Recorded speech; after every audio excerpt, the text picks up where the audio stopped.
Golden State Media Concepts bring you Book Review Podcast, a haven for bookworms of all ages and the widest genres, from mystery to memoirs, romance to comedy, fantasy to sci-fi. If you love to read, this is a podcast for you. It's the Golden State Media Concepts Book Review Podcast.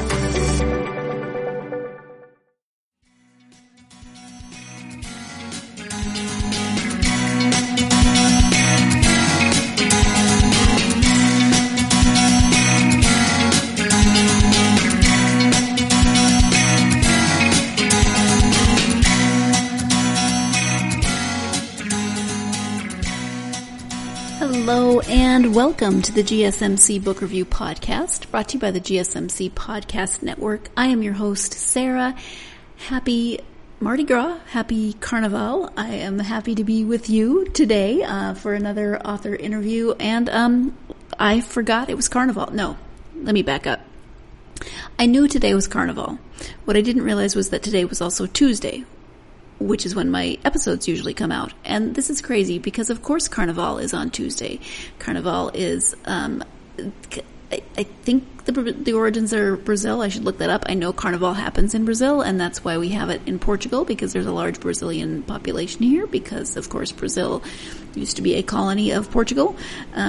It is the same type of celebration as Mardi Gras, the last little bit of celebrating before the season of Lent starts in certain church denominations. So tomorrow is Ash Wednesday. It's also Valentine's Day. It's always weird when those two dates fall on the same day. But literally, Mardi Gras means Fat Tuesday in French, right? So why I don't remember that Carnival, Mardi Gras, etc. is Tuesday, it doesn't matter. At any rate, we had the celebration. It was so much fun. But if you remember from last year, we are not that far from the beach. We're not that far from the town center in our little village. And that's where the parade takes place and the celebration. And they put up speakers all along our street. And it's very, very, very loud with the bass thumping. And there's no way to record. And I didn't think I was going to get to record the episode today because I thought it went later last year. But maybe I'm misremembering that. But anyway, it's quieter now, although it's still very busy outside, and the street sweepers keep going by, which I will try to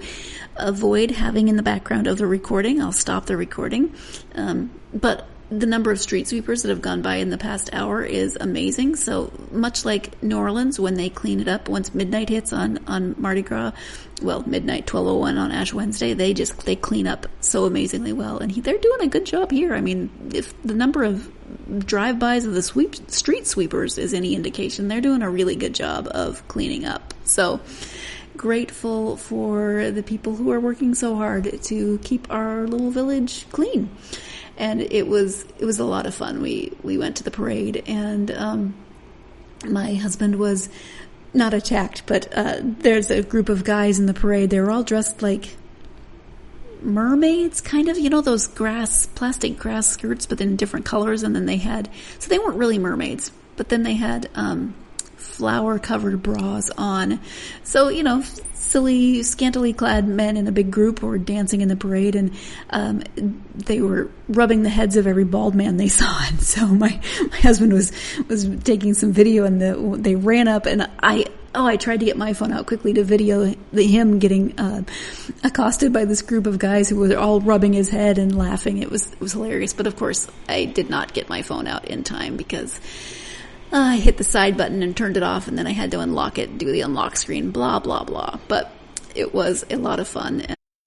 I'm so glad our office is located where it is, because not only are we very close to the beach, we walk there on a regular basis, and we take the dogs for walks during lunch hours, and I love that. But we're also right in the middle of things like parades and celebrations. Last week there was, I think it was a carnival parade, because it was school-age children in costumes, and Halloween's not really a thing here, but the children all dress up for carnival, and so you don't get Halloween costumes in the stores at Halloween, but at Carnival, the last month, like, our grocery store has had a whole aisle of Halloween costumes. So I didn't know that was happening until I heard music and looked outside, and there were school children in costumes walking down our street. So I love that. On a slightly different note, I counted recently, and today's interview with Hannah marks my 365th author interview since starting this podcast. First of all, how amazing is that? I never thought I'd be here this far into the process, but that also means that if you wanted to, you could start and listen to an interview a day for one entire year. I just thought that was kind of cool and thought I would share it with you. But let's talk about a book, and today we are doing a book talk book, literally a book talk book that came because of a TikTok series. Hannah's going to explain that more. I'm speaking with author Nicole Maehrer about her book, Assistant to the Villain. Let me give you the description of the book. Once Upon a Time meets The Office in Hannah Maehrer's laugh out loud viral TikTok series turned novel about the sunshine assistant to an evil villain and their unexpected romance. Assistant wanted. Notorious high-ranking villain seeks loyal, level-headed assistant for unspecified office duties, supporting staff for random mayhem and terror and other dark things in general. Discretion a must. Excellent benefits. With ailing family to support, Evie Sage's employment status isn't just important, it's vital. So when a mishap with Rennedawn's most infamous villain results in a job offer, naturally she says yes. No job is perfect, of course, but even less so when you developed a teeny crush on your terrifying, temperamental, and undeniably hot boss. Don't find evil so attractive, Evie. But just when she's getting used to severed heads suspended from the ceiling and the odd squish of an errant eyeball beneath her heel, Evie suspects this dungeon has a huge rat, and not just the literal kind, because something rotten is growing in the kingdom of Rennedawn, and someone wants to take the villain and his entire nefarious empire out. Now Evie must not only resist drooling over her boss, but also figure out exactly who is sabotaging his work, and ensure he makes them pay. So that's the description of Assistant to the Villain. It is the first in a series. The second one will be out later this year in August. And it's so much fun. Evie has just the brightest outlook. And of course, the villain is grumpy and curmudgeonly and evil. But is he? You know, is that... you have to read it to find out, of course. But is he? And his curmudgeonly evilness is hard when he's faced with Evie's sunshine happiness. But there's humor, there is quirkiness, there is fun world building. It is like it's a fairy tale for grown-ups. It is just so much fun. Let's go ahead and let Hannah tell you about it, how it came about, what TikTok has to do with it, etc. So again, the book is called Assistant to the Villain. The author is Nicole Maehrer. Hi, Hannah. Welcome to the podcast. Hi, Sarah. Thank you for having me. Thank you for being here. I'm excited to have you here. We're going to talk about Assistant to the Villain, which is so much fun. But before we get to the book, if you would take just a minute to share a few things about yourself so my listeners can get to know you a bit. Yeah, absolutely. So my name is Nicole Maehrer. I am an author. It's still absolutely wild to say that. But I published my debut novel this past year in August of 2023. I am a book talker, but I'm also an author, and I like to make comedy skits on TikTok. I've been doing that for a few years now. At first for fun, and now it's like my favorite creative outlet, and I've kind of built a community around that. And I love to laugh. Any excuse to make a joke or to laugh at something, I will do it. And I love getting excited about fiction and romance and tropes and all of those things. And I've been carrying that into my creative outlet since I started it. Thank you so much. The book, as I said, is called Assistant to the Villain. Can you give an overview of the story? Yes, and I've gotten progressively better at this over time, because I feel like when I first started trying to explain it, I always bumbled over it so much because the book is comprised of so many different things. But essentially, Assistant to the Villain is a fairy tale, fantasy, rom-com inspired story about a fantasy villain's office. And more specifically about his very bubbly sunshine assistant, Evie. And the basic plot line of the story is that Evie and the villain are trying to figure out who in his office is betraying them to the heroes. So it's a little bit of mystery, romance, definitely a lot of comedy, and some really sweet grounding moments, I think, as well. And it's that it's sunshine, and what's the counterpoint to sunshine Yes, in the trope? Grumpy Sunshine. Grumpy Sun. Thank you. Yes, my reason for breathing. It's my favorite thing. Nice. Yeah, I love it. From what I've read, this started out as part of what you do on TikTok, right? Kind of this like villain assistant to the villain series. So that was the inspiration for the book. Can you talk a little bit about that?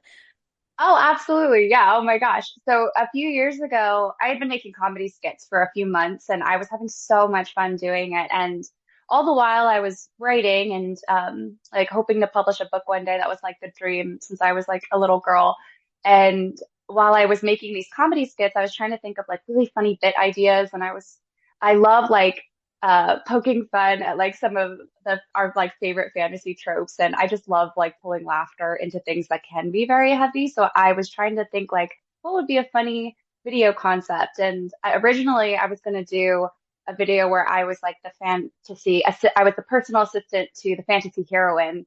And it was going to be like, oh, hey, you need to let out a breath you didn't know you were holding, or you have a meeting at 10 a.m. to like know how to fight in 3 seconds, like things like that. But I had so many more ideas for a villain's personal assistant, and I just love villains. So I loved that concept idea. So I started making those videos, and it was very like at the beginning, I remember like when I posted the first video, I remember thinking in my head, they're in love. Like the villain and the assistant are in love. Like obviously they have to be in love. And I kept making them because people seemed to like them. And I was so obsessed with the whole concept and idea, and the romance made it even more fun. And as I kept making them, every single episode, I like developed the story further, and I developed like the assistant stopped being just like a character I was playing and started being like a tangible person to me. And then other characters, same thing. Like it's just me and the camera, but I'm talking to Becky in HR and Blade, the dragon trainer, and the villain, and the interns and all of that stuff. So as time went on, I like unfolded the story so much that it was like all I could think about. I was like so distracted by these characters and the storyline, and I was just so in love with it and obsessed with it. And it was so comforting to me that I dropped what the other project I was working on and just immediately sat down and was like, let me just see what a book would look like with this world. And immediately the first day I fell in love. So I kept writing it, and I very publicly wrote it. I talked about writing it a lot with the people that were fans of the TikTok series. And it was sort of a journey we all took together, which kind of made it even more special because these people got a lot of like the people that enjoyed the series got to watch me write the book and then get the book published. And now we're here, and I'm working on book 2 now. So it's kind of a wild ride, but it's been absolutely incredible. That is definitely one of the more unique origin stories for a book. But I suppose, you know, as we move through this world of social media, it's going to become maybe a little more common. Yeah. I love that you said assistant to the heroine, and you said reminding her to let out the breath she didn't know she was holding. That sentence is used so much. Oh yeah, it is. But you know what? In all fairness, I will like anyone I think that with like anxiety knows that feeling where you like stop breathing for a second and then you let it out. So it's like it's a real thing that people do. So it's so valid, but it's definitely something we see a lot in books for sure. Yeah, but I mean, every time I read that sentence, I think, yeah, no, I do that, but you know, like I don't. But I don't, when I let it out, I don't know that I'm ever like fully aware. Oh, I just let out a breath I didn't know I was holding. Yeah. But it's descriptive, so that's good. Yes, most definitely. It's time for our first break of this episode, but I will say that some of my favorite videos on Book Talk are the ones that kind of unpack or maybe poke a little bit of good humored fun at some of those very, maybe not even overused, but very, very often used phrases in lots of books. You know, like she let out a breath that she didn't know she'd been holding. There's one library TikTok that I follow that's really good about acting out some of those. And then I just started seeing another series from a woman who tries to figure out what things look like, like when her toes curled in her shoes and she acts it out, but in a very silly and humorous way. But anyway, I spend way too much time on TikTok when I should be sleeping or doing other things that are productive. At any rate, we are going to take our first break. When we come back, we'll be talking more about Evie and the villain and what about them as characters you're going to like. Stay tuned. You're listening to the GSMC Book Review Podcast, and I'll be right back. GSMC Beauty Tips Podcast gives you advice on everything from hair to fashion to skincare products. We'll talk about the latest trends in makeup, hairstyles, and anti-aging remedies. And we'll cover all of the newest fashion trends. If you have an interest in or questions about the beauty trends that might work best for you, the Golden State Media Concepts Beauty Tips Podcast has got you covered. Download the GSMC Beauty Tips Podcast on iTunes, Stitcher, SoundCloud, Google Play, or anywhere you find podcasts. Just type GSMC in the search bar.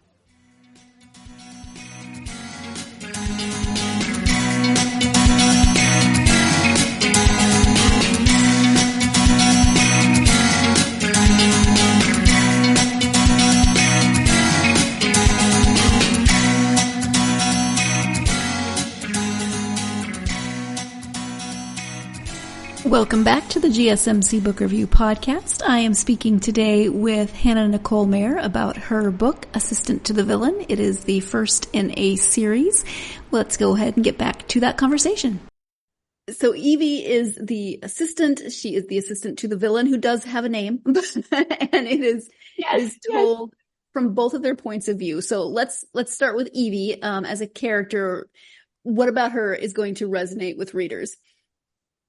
Oh my gosh, I think so much. I mean, Evie, I always say my characters are such tangible people to me. They hold my hand through all of the bad stuff. And Evie is she puts on a very cheery facade. And I think that is something really relatable that a lot of us do so that, it's sometimes really hard to let negative feelings out. And even though it's totally okay to be sad and angry and frustrated and all of that stuff, but Evie is a character that sort of uses her smile like a mask so that nobody looks deep enough. And she sort of uses humor the same way, where she uses it to deflect away from the part that hurts so that she doesn't really need to address that with others. She constantly finds herself wanting to be useful so that she can feel valuable.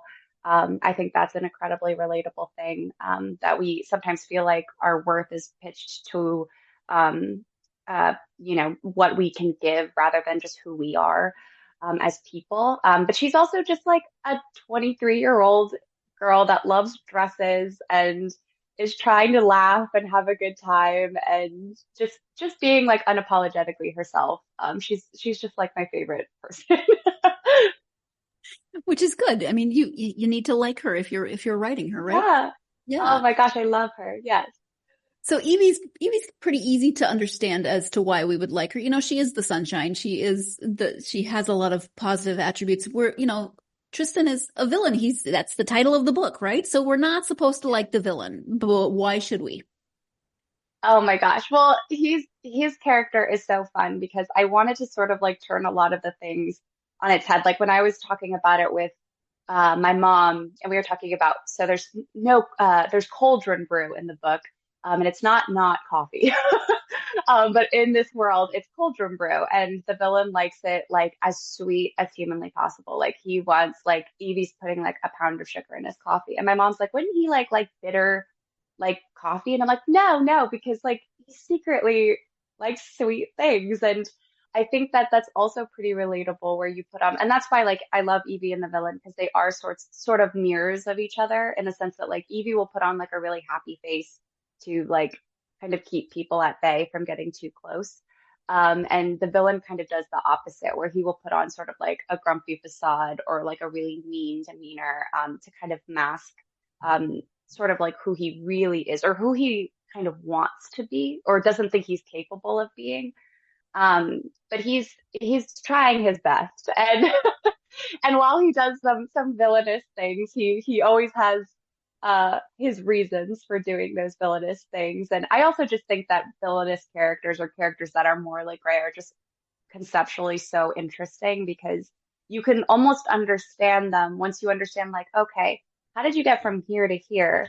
And are we all just like one like bad day away from being where you are? And it's I think too, it's fun to root for a character that you don't necessarily always agree with their choices, but you can't help but find them endearing and want them to win anyway. And how is it writing a character like this? Because he is a villain, and the first chapter after the prologue, Evie comes to work and there are severed heads in the hallway. I mean, you have to make him a villain, but you have to make him likable. So how's that process for you? Oh my gosh, I think that like the humor really bites into that because like she'll be like the one of my favorite like the chapters I was like cackling at because a lot of it can be satirical. And she's talking to him and she's saying like, "Hey, like you haven't killed anyone." He's like, "I haven't killed anyone in like a week because you asked me to like stop doing that." And she was like, "Okay, well, there's people that go their whole lives without killing anyone." And he's like, "That's boring." So it's very snappy humor. Like it kind of like pulls away from some of the deeper depths of like why he's doing the things that he's doing. But again, I'm presenting sort of a picture that's not the whole picture at the beginning, and that's why it's fun to bounce between their points of view because from Evie's perspective, like from the outside world's perspective, if you're looking at like how the kingdom views him, he's evil, he's a monster, everybody hates him. But we're within Evie's mind and we're within his mind and we're, we're quite literally on his side of things. So you can't help but wonder, like, is he actually evil or is it does like who's evil and who's not just depend on where you're standing. Like I always say that like perspective is such an important thing. I used to be a social emotional learning teacher. And one of my favorite lessons was I would hold up a book in the middle of the room and I would have everyone in the room draw it from where they saw it. And then we'd hold up our pictures and we'd sort of say like, okay, all the pictures look different. Why? And, they would be like, oh, because we're looking at it from a different angle. And I was like, exactly. That's sort of how like life works. Like if you're only seeing things from your perspective, you're never really going to see the full scope of things. So writing him was like really dynamic and very fun. I every time I got to one of his chapters when I was writing, I was like having such a joyous amount of time because he does like really like hate feeling emotions. Like he really dislikes it because he's been so good at being emotionless for so long. But Evie's a character he can't help but feel emotions with. So that dynamic itself was a really, really good time.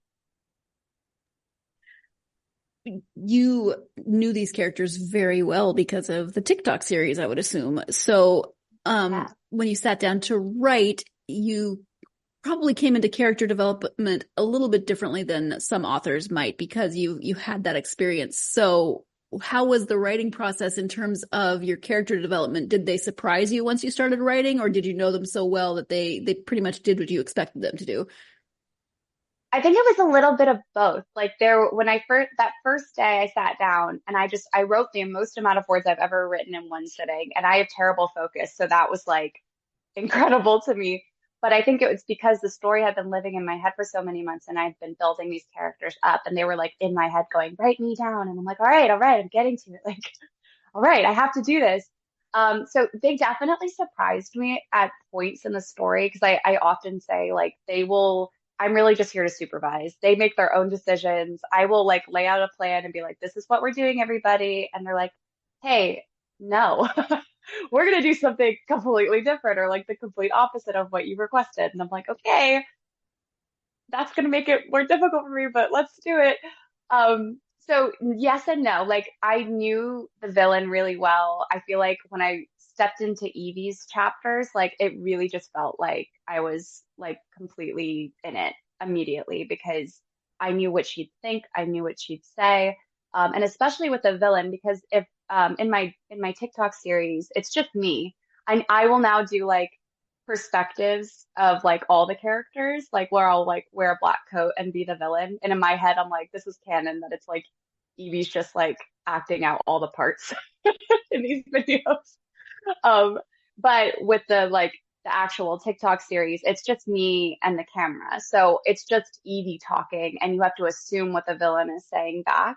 And so for months I was like, thinking like, this is what he'd say back. This is how he'd respond. And it was so gratifying to like sit down and finally get out like all of the things that he would say and respond to. So I think it was like, there were definitely like, I knew them all. I was really, really comfortable writing all of them because I had known them so well by the time I sat down to write them. But there were definitely moments where something would happen and I'd be like, oh, okay. I didn't think that's what we were doing, or I didn't think that's what you were thinking, but here we are and we're going to go with it. So a little bit of both, I think, for sure. Makes sense. Yeah. And then are there characters that are in the books that you did not create in the TikTok series? Well, so yeah, there was one of my favorite characters in the book who I like, I'm so obsessed with, Tatiana, who's the office healer. And she's in the skits now. Because when I first started writing the book, I think I was like close to 6 months into doing the skits, give or take a few months, maybe like 5 months into doing the skit series that I sat down to write the book. And she just came out of nowhere. I was like writing the first chapter and then Evie falls, as she tends to do. She's very clumsy.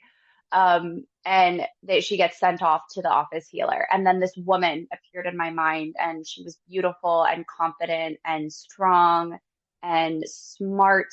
And she was fabulously in all pink. And just like very, very sure of herself sort of person. And I like was so immediately in love with her that I was like, oh, yep, she's part of the main cast now, because she demanded to be. It was like fate, or I don't even know. It just really happened very organically. And then when I started like filming more of the skit series and I was so in love with Tatiana, I was like, Tatiana's in the skit series now. So definitely. And Kingsley, who is like our frog, the villain's frog companion that sits on his desk and has his like little one-worded signs and his cute little crown. He was actually originally just like part of the cover. And we were still doing like developmental edits. And I was so in love with him and my editor was so in love with him that we were like, he has to be in the story. So I went back in and literally did a round of edits just to like piece him into the story. And there were so many places that he fit so perfectly that it was like, again, it felt like organically fate. Like he was always meant to be there. Tatiana was always meant to be there. And then there's some characters that were in like storylines of the skits, because I'll go through like different storylines, close them out, and then start a new storyline within the skits. And a lot of those characters made appearances in the book as well, and some new ones too, for sure.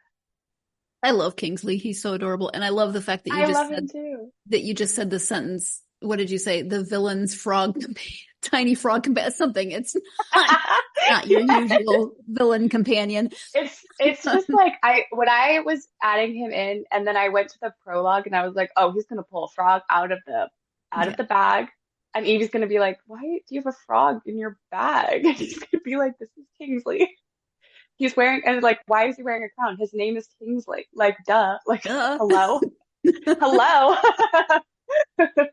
I love it. Yeah, he's my fave. I love him. So the TikTok series, it's you and you're doing all the parts, and then you sit down to write a book. So what kind of world building did you do for the book, the actual writing of the book?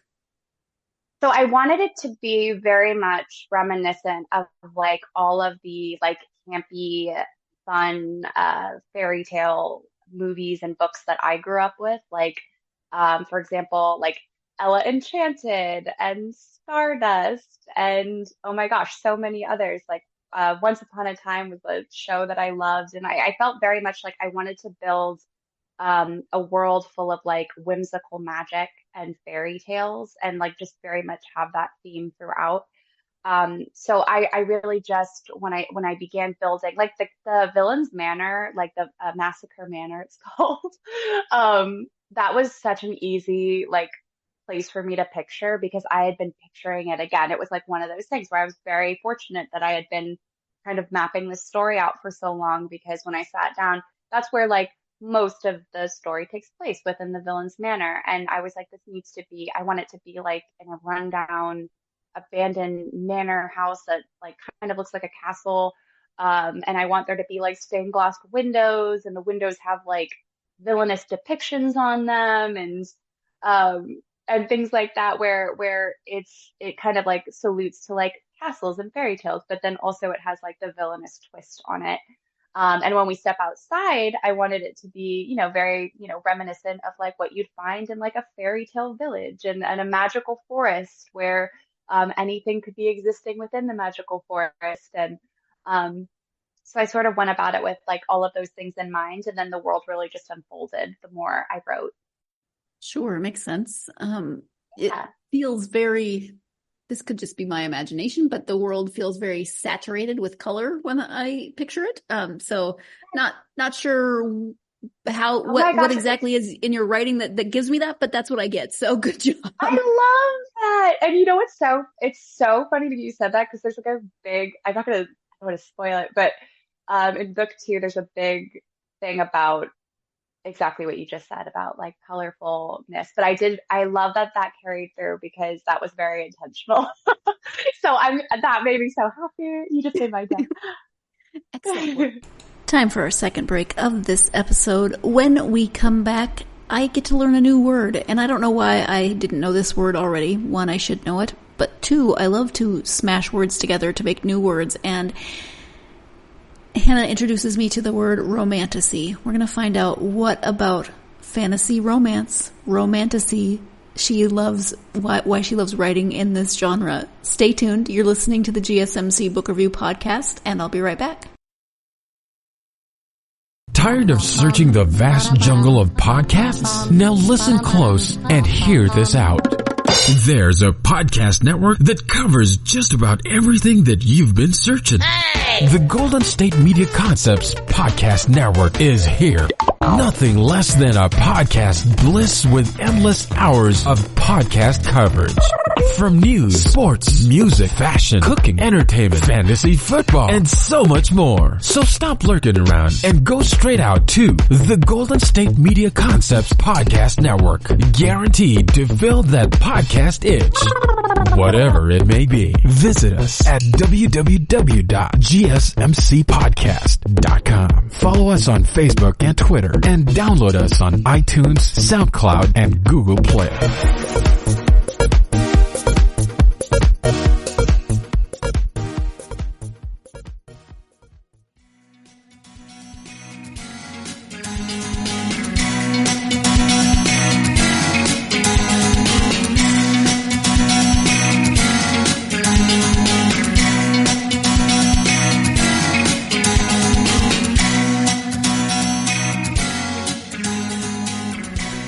Welcome back to the GSMC Book Review Podcast and my conversation with Hannah Nicole Maehrer about her book, The Assistant to the Villain. Let's return to that conversation. Yay. What do you think it is about this is fantasy, it's romance, there's that little bit of mystery, so it's crossing genres, but what about fantasy romance? Let's kind of narrow it down. Do you think draws you to writing within the genre? Oh my gosh. I think it's just like 2 of my favorite things in one space is just absolutely amazing. Like I've loved fantasy since I started reading. It was like what got me into reading, because I think initially I read books like growing up, and I liked them fine. I wasn't like a reader yet though. Like I think everybody has like that book series that like makes them a reader, and like you never stop reading after that. And I had read a lot for school. I had read books I even liked. I just wasn't like, in my head, I was like, I'm not a reader. Like, that's not my thing. But I loved writing and creating and all of that stuff. And then I picked up the Percy Jackson series in middle school in like 6th grade. And I'd had the books on my shelf since 5th grade. So they sat there for like a year, and then I picked them up and I read them. And I remember like as a kid reading fantasy, but also since I was really little, I've loved romance. Like my parents are a big reason for that. They've been together since they were 14. Like they are like the cutest love story I've ever seen. They're still like disgustingly in love.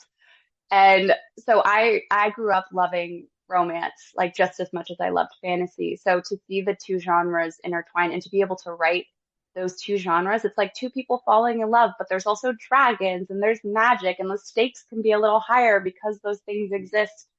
It just makes it that much more romantic and that much more like fairy tale-esque, which is like my absolute favorite thing. So it's like I almost can't believe I get to do this, like, because it's so much fun and I just love it with like everything in me. So it's just the best. Awesome. Which and makes it probably easier to keep creating this world because you love it so much.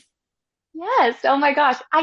I like, oh my gosh. Every time I go back in, I like miss the characters when I'm not with them. I like miss the world when I'm not working on it. And if I'm not working on it, I'm constantly thinking about it. And it just takes up so much brain space. But to me, they're just like so real. And they're such like, I don't know. I really feel, I always say that like my characters have gotten me through a lot of like difficult things. And anytime I'm like really having a hard time, I go there and I feel better.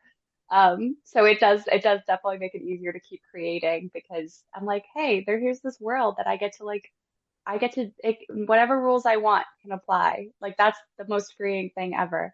And when you look on Amazon for Assistant to the Villain, the next two are announced for this year and next year. What can you tell us about the next two books without, of course, giving too much away? So there were seeds planted. I can say there's seeds planted in book one for like sort of our overarching story. And the next book has like, of course, its own specific, problem that they need to solve.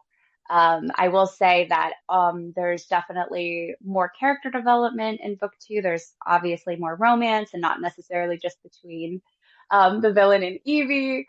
There's more magic. We're sort of expanding on the kingdom of Rennedawn, so you're going to see more parts of Rennedawn. You're going to learn more about Kingsley, the frog, everybody's favorite.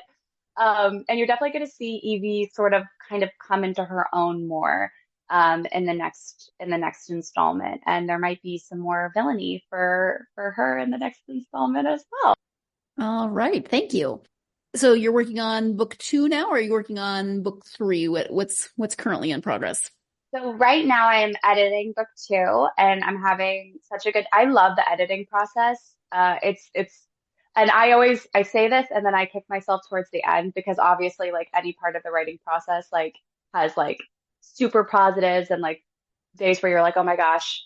But it's so much fun for me to go back in and like move pieces around because it's so fulfilling creatively when you find a pocket of something that you're like, wait, why did I put this here? But then it like ends up somehow magically fitting so perfect in a different spot. So right now I'm having like the absolute best time editing and just going back in and making the words shine and polish and that's sort of my favorite part of the process, I think. And is it going to be concluded as a trilogy, or are you going to keep writing in this world? As of now, there are only 3 books planned, but I love this genre, so I would love to continue within it forever, but no definitive plans at the moment, but I will of course be announcing or letting anyone know when I know what's next. All right, makes sense. Yeah. You came into writing a little bit differently than some authors. You had the TikTok series, you had these ideas. What was that final push that said you need to write this down and you need to try to publish it? I think for months I had been in my head, I was like, and I think like even if you go back to the old, like the original, like first few videos I uploaded, people were like, this should be a book. And I was like, I'm definitely going to write this one day. And I think I even responded to a few comments and said, someday I'm going to write this. I didn't know when someday was or like how that would even come about. And I was working on something completely different. I just was like not excited about it. I wasn't excited to get out of bed and draft. And like, I say I like editing. I love drafting. I love whatever part of the process I'm at. Like when I was drafting, I was also like, this is my favorite thing. But when I was like working on that other project, I really felt like I couldn't hold my all into it because my all was into this story and these characters. And so I don't know, I think it was the one day I was really just feeling like creatively stumped when it came to writing. And I was like, I'm just going to sit down because this story is living rent free in my head. And I just want to see what happens if I sit down and write it. And I didn't even know that I would finish it. I was like, I'm just going to write one chapter and see how I feel. And I wrote one chapter. And then I sent it to 2 of my really close friends, Stacy McEwen and Amber V. Nicole. And I sent it to both of them and I said, should I keep going? And I like knew in my head, I was like, you're going to keep going. But they both were like, yes, keep going. I love this. Like, it's so fun. It's so different. And I was so obsessed with it. There was no way I was going to stop. So from that day onward, I kept writing it. And then I made like an announcement on my TikTok, like, hey, everybody, I decided that I'm going to turn it into a book. And I gave the very first line, which is like the severed heads were hanging from the ceiling again line. And that line sort of like was the catalyst for like the whole theme and tone of the book. Like from then on, I was like, I knew exactly what Evie's voice was going to sound like. I knew what the villain's voice was going to sound like both very distinctive to me. And yeah, that was sort of like my final push, was just like, I couldn't take it anymore. I was like, I need to get this down onto paper or I'm going to go bonkers. So I did it. And now here we are. Well, I approve of saving your sanity in any way possible. Yes. So Yes. Oh my gosh. Yes. From your experience, do you have advice for aspiring authors? So I always say that I'm still so new. Like, I consider myself a baby author and I still am so receptive to advice. So I think I'll say two things. And the first thing I'll say is that you should never compare yourself to other people. I think comparison is the thief of joy, really, with anything in life, but especially with this, because everybody's on a different journey. Everybody started in a different place or is coming from a different direction, and your experience is going to be your experience because it's yours. So it's really fruitless to compare it to anybody else's.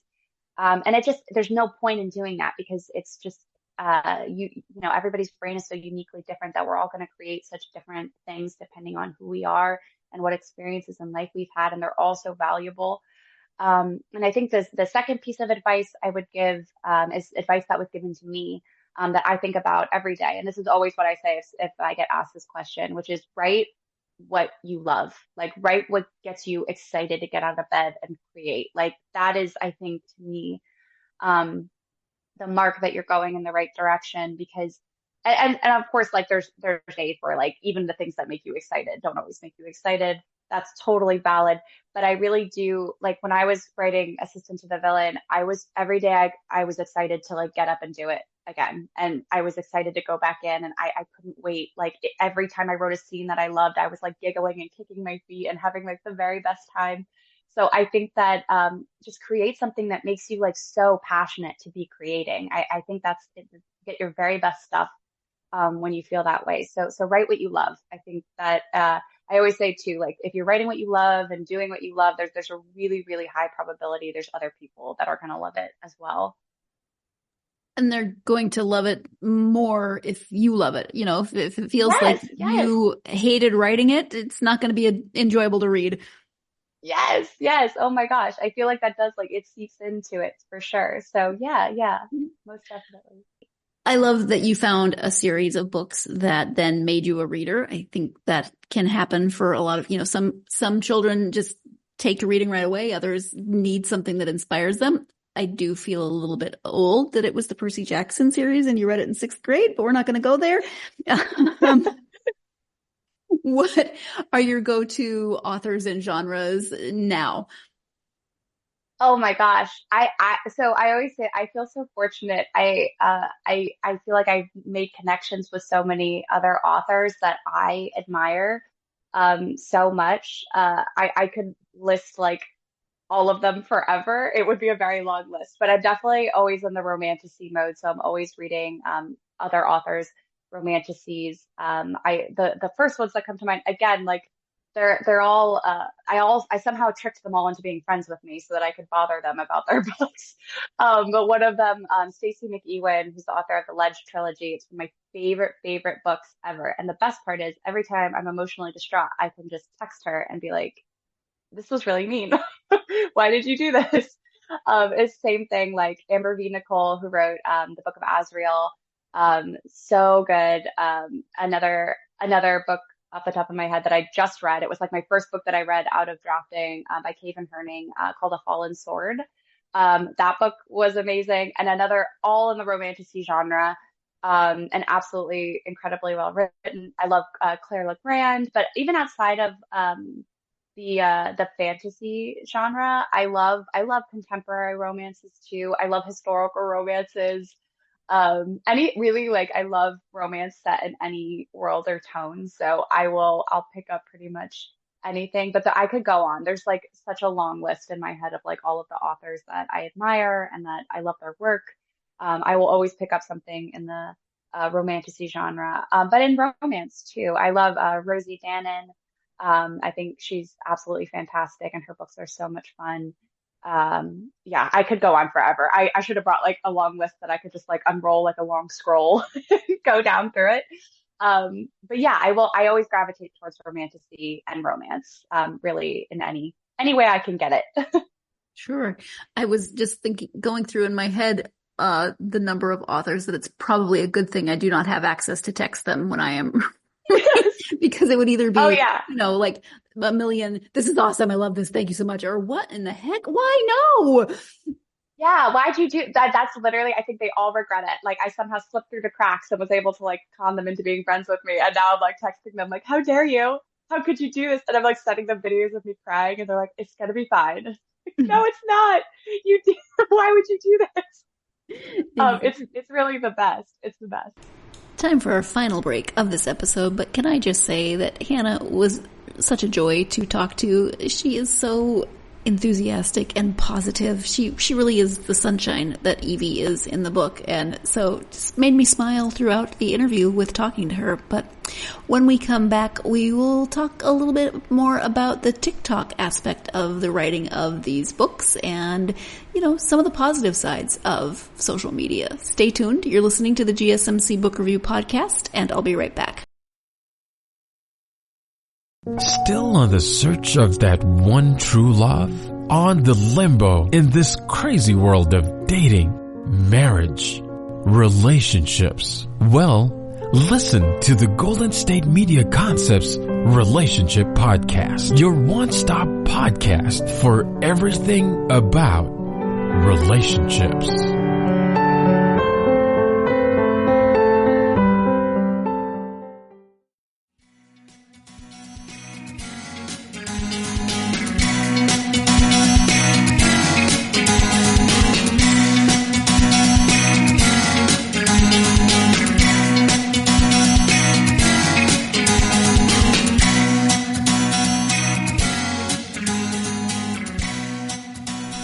Welcome back to the GSMC Book Review Podcast and the conclusion of my interview with Hannah Nicole Maehrer. Yeah. TikTok is an interesting form of social media, as any people who spent any time on it know. Can you talk a little bit about, obviously you've had a pretty good experience. Book talk, like anything, can be a sometimes scary place. So just talk a little bit more about TikTok and the role it's played in this process and the more positive sides of TikTok, I think. Oh my gosh. Yeah. And there's so much positive to be found. I mean, I really feel like the people, the sort of like community that that sort of like came together with Assistant to the Villain. I mean, God, some people will message me and be like, I've been watching since like before you posted the first episode. Cause prior to that, I was doing skits and I posted like giggly trope videos, laughing about like my favorite, like really specific tropes in books and in media. And it warms my heart to hear that. And they're like, it's so wild. Now I'm seeing like your book in stores. And I would do like almost weekly updates, like talking about writing the book. And so it was like a very unified process. And there were so many people, like really kind, very like, just like really big hearted people in my comments saying like, we're rooting for you. We're so excited for you. And that would get excited about something I made. Like that to me was so wild that like anyone would enjoy something that I wrote.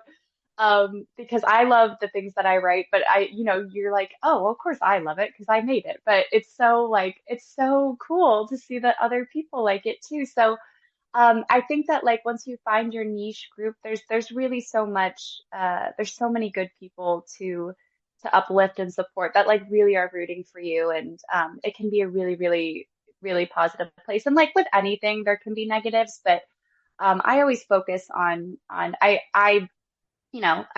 try to like keep to the positive and keep moving forward, because that's life. And I like outside the internet, there's negatives that come with anything. Even like really, really good things can come with like some pullbacks, and that's totally okay. Like that's life. But yeah, I think that it was definitely really motivating for me to go back in and write, when I would like share something I wrote and I'd have someone say, "Oh my God, I can't wait to read it." And I'm like, "Really? That's a that's amazing. That's so exciting." And even now, like I get like really, really sweet comments of people saying like, "Your book's my comfort book," or "I reread it 3 times." Like that to me, like that blows my mind. I don't think I will ever get over that. Like it, and I never want that like excitement to wear off, because I think I'll just live in it forever. It's I like don't, I can't believe it. I'm like, oh my gosh, because I have comfort books. Like the fact that I made something that's a comfort book to somebody else, like there's quite literally nothing in the world that means more to me than that, or that matters more than that. So I think that's what you have to, that's the part that you like really hone in on, is like the God, it's like there can be nothing that takes that joy from me. I'm just gonna like, I almost like have to bounce, because it's too much for my body to handle. So I'm like, I gotta move to like disperse it a little bit. Yeah. So yeah, I think focusing to the positive sides of things, because there's so many positive sides, and Book Talk is an incredibly supportive, community of people. I feel very, very fortunate to be a part of it. Mm-hmm. I saw your TikTok. I'm not sure when you filmed it, but I saw it yesterday of you finding your book in Target, which is amazing. I mean, Target, don't we all love Target? Oh my gosh. And Yes. you were hilarious. And I was just, I was laughing and enjoying the content, but I was also picturing if I were wandering through Target and saw somebody filming this kind of TikTok. Oh my gosh. There were people looking at me. I just didn't care. There was people like looking and like side eyeing me, and I waved at some of them. I was like, "Hey," like I'm just doing the thing here. Because like, oh my gosh, life is like, I think I used to care so much and get so much social anxiety, and I still like I struggle with that, because that's not just something that like leaves because you decided it's over. Like, of course not. But I think the older I get, the less I don't know. I love like laughing and having fun, and then nothing else really matters. That I'm like, oh, if somebody's looking at me while I do this, I don't care. Like I'm laughing and having a good time, and I'm chatting with my books. Like this is a private conversation. You can come to, but I was like, it would be so hilarious if like somebody was walking down to like pick up my book and just saw me like in the aisle on like on all fours, like talking to them, because I was like on my knees, like with the phone propped up. It was really, really, it was fun. And I've done that before. I went to Barnes and Noble. I took my book to Barnes and Noble before it was out and walked it around, because Barnes and Noble was kind enough to let me take over their Instagram the one day, which was really wild and cool. And I was like, what would be funny? What could I do? And so I took the book to Barnes and Noble like a few weeks before it came out, and I walked it around, and I was like, you're going to be in here soon. Don't worry. Like it was like a first day of school. Well, yeah, you wanted to be prepared. Yeah, I want them to make friends and be nice to the other books, and like, Exactly. and yeah, it's just like being silly and fun. I just think like life is too short to not like lean into that and have a good time. So thank you for saying that. Yeah, I filmed it literally. It was spur of the moment. I was in Target, and it had been a while since I went to Target, and I was like, I should go back and say hi to my books. And I was like, I'm gonna film it. And it was very like spontaneous. Those are always my favorite videos too. The spontaneous ones are always end up being like the most fun. Well, obviously you're on TikTok. We've covered that. But how about other places that people can find you on the internet? Website, if you have one, give your TikTok handle and any other social media. Yes. So I'm a Hannah Nicole May on anything. So Hannah Nicole and then MAE on literally every platform. I'm on TikTok, and then same on Instagram and YouTube. I have Twitter or X or whatever it's called now. I'm never on it. But I do have it. But I think the platforms I bounce between most are TikTok and Instagram. That's where I'm the most active, but I am on YouTube, and I am like slowly but surely uploading compilations of all of the Assistant to the Villain episodes for YouTube, so that everybody could just watch them in one sitting. But I will get them all up eventually. Perfect. Thank you.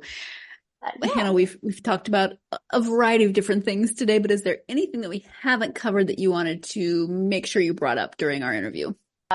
Assistant to the Villain is obviously up for sale, but as is Apprentice to the Villain, which is the next installment in the Assistant to the Villain series. It comes out August 6th of 2024, but you can pre-order it pretty much anywhere now, which is really exciting.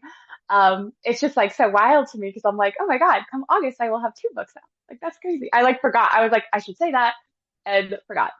But I said it now, so it doesn't matter. And there's an audiobook as well, right?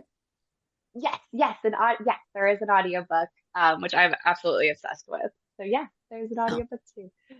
All right, wonderful. Well, thank you so much for taking the time to talk to me about Assistant to the Villain. I really appreciate it. Thank you. Oh my gosh, thank you for having me, Sarah. It's so much fun chatting.